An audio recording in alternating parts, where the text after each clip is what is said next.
saya Sabila Azhara Hoirunisa dengan NIM 106190087 dari Fakultas Kedokteran Gigi 2019 di Institut Ilmu Kesehatan Baktiwiyata Kediri dengan NIM 106190087. Di sini saya akan menjelaskan bagaimana ilmu tentang otot, struktur otot rangka, dan patologi jaringan. Struktur otot rangka. Otot, jika dilihat menggunakan mikroskop, dibagi menjadi dua, yaitu otot lurik dan otot polos.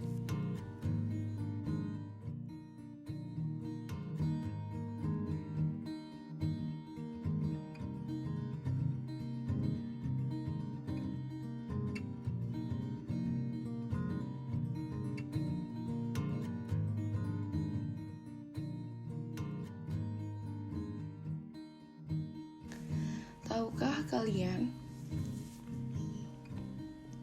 manusia dapat bergerak berkat adanya sistem otot. Begitu juga dengan organ-organ dalam tubuh manusia. Otot terbentuk dari sel-sel khusus yang disebut serabut otot. Sel-sel ini ada yang menempel pada tulang dan ada juga yang membentuk organ dalam atau pembuluh darah.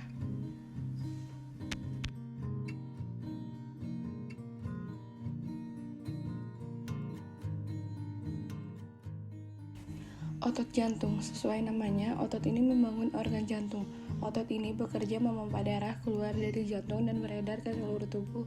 Kemudian, otot rileks kembali dan membiarkan darah masuk kembali ke jantung. Begitu seterusnya. Sifat otot jantung adalah otonom atau bekerja dengan sendirinya tanpa perlu bantuan untuk melakukan atau menggerakkan.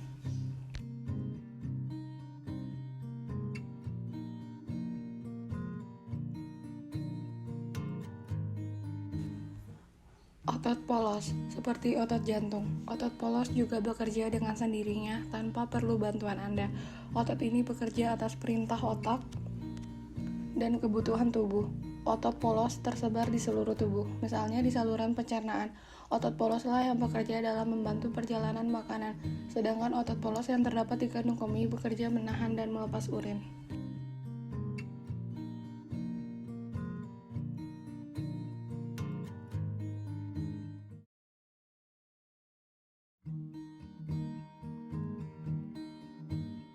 Otot rangka. Di dalam sistem otot rangka adalah otot yang paling bisa kita rasakan keberadaannya. Otot ini bekerja berdasarkan keinginan dan tujuan Anda secara sadar, bersama tulang dan tendon. Otot melakukan gerakan yang Anda lakukan. Besarnya otot rangka berbeda-beda. Ada yang besar dan kuat sehingga bisa melakukan gerakan-gerakan besar. Misalnya otot di punggung atau dekat tulang belakang yang memungkinkan kita untuk berdiri tegak.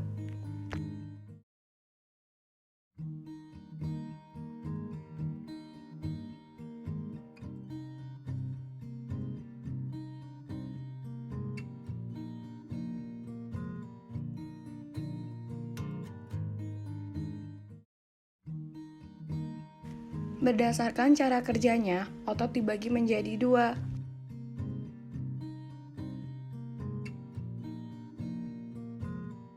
Bagaimana sih berdasarkan cara kerjanya? Yaitu otot volunter dan otot involunter.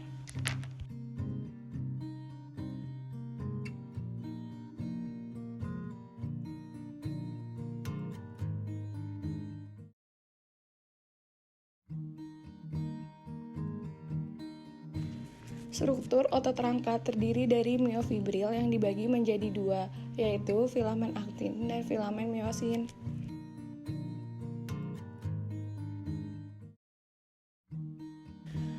Aktin dan miosin adalah dua protein yang ada sebagai filamen. Mereka hadir dalam sel otot. Juga, kontraksi otot adalah hasil dari interaksi aktin dan miosin dan hubungan mereka. Selain itu, mereka diatur secara longitudinal di miofibrils.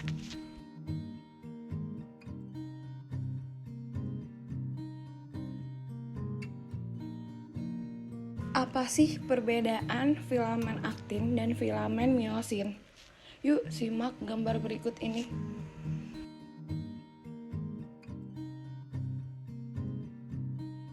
Nah, untuk kalian mengetahui apa perbedaan filamen aktin dan filamen miosin, kalian dapat melihat pada tabel berikut.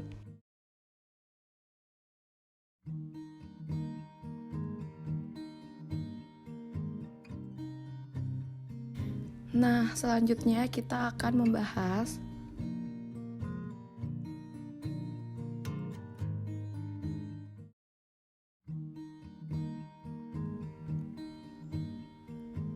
apa sih patologi jaringan itu, atau yang biasa kita kenal dengan patologi anatomi.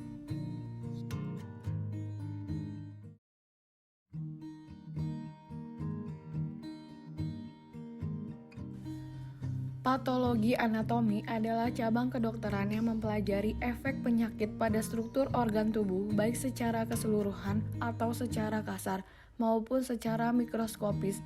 Peran utama patologi anatomi adalah mengidentifikasi kelainan yang terdapat dalam tubuh yang dapat membantu mendiagnosis penyakit dan menentukan pengobatan.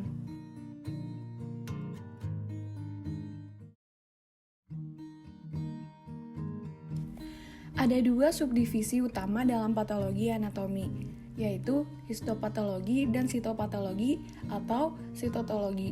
Yuk kita simak pembahasannya.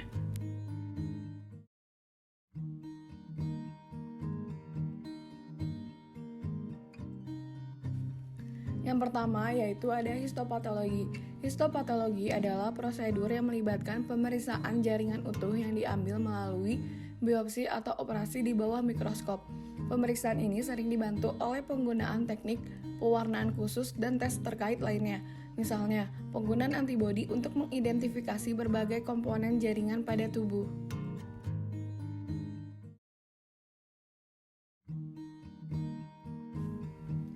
Nah, yang kedua yaitu ada sitopatologi atau sitologi.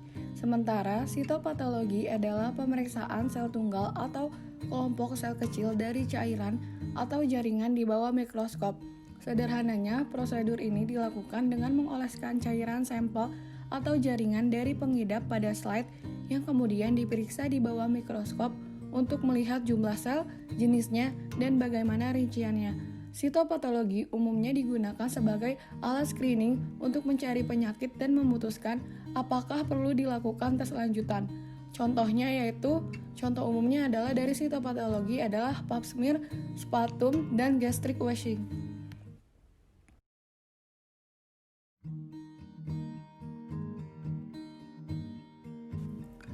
Histopatologi adalah tentang biopsi dan pemeriksaan jaringan. Histopatologi melibatkan pemeriksaan jaringan sampel di bawah mikroskop. Sampel bisa berupa potongan-potongan kecil jaringan yang diperoleh dari bagian tubuh dengan menggunakan teknik yang disebut biopsi atau sampel yang diambil dari seluruh organ maupun bagian organ yang diambil selama operasi. Nah, sebagian besar biopsi yang dilakukan adalah untuk mengambil sampel kecil dari area tubuh di mana diduga memiliki penyakit. Prosedur tersebut disebut juga biopsi insisional dan biasanya pembedahan atau perawatan tambahan mungkin direkomendasikan setelah terjadinya diagnosis yang telah dibuat.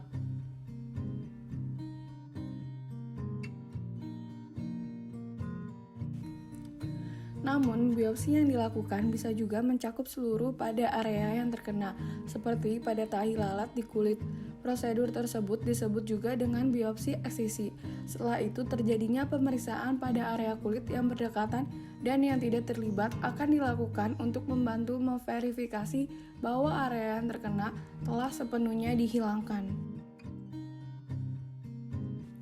Setelah jaringan yang ingin diperiksa didapatkan, pada pemeriksaan histopatologi jaringan tersebut akan melalui beberapa tahapan pemeriksaan yang lengkap, dimulai dari fiksasi atau pengawetan, pemotongan makroskopis, lalu diproses sampai siap menjadi slide atau preparat yang kemudian dilakukan pembacaan secara mikroskopis untuk penentuan pada diagnosis.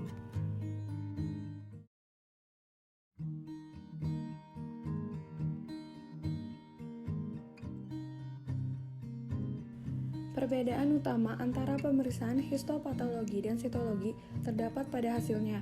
Pada pemeriksaan histopatologi, struktur jaringan dapat terlihat dengan jelas, sedangkan pada pemeriksaan sitologi hanya menampakkan gambaran sel-sel tubuh secara umum tanpa terlihat struktur jaringannya.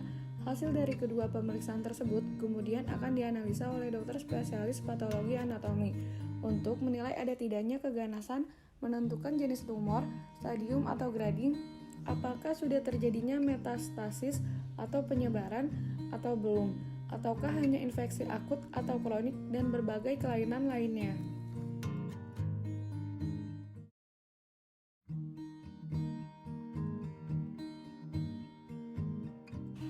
Sekian dan terima kasih.